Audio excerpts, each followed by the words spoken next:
మాజీ మంత్రి అంబటి రాంబాబుపై రాష్ట్ర వ్యాప్తంగా 36 కేసులు నమోదయ్యాయి.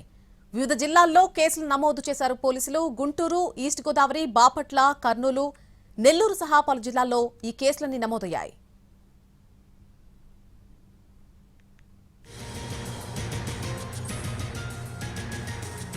మాజీ మంత్రి అంబటి రాంబాబుపై రాష్ట్ర వ్యాప్తంగా ఇప్పటివరకు మొత్తంగా 36 కేసులు నమోదైనట్టుగా తెలుస్తోంది.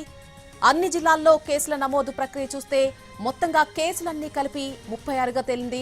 గుంటూరు, ఈస్ట్ గోదావరి, బాపట్ల, కర్నూలు, నెల్లూరు సహా ఇంకా పలు జిల్లాల్లో కేసులు నమోదు చేశారు పోలీసులు.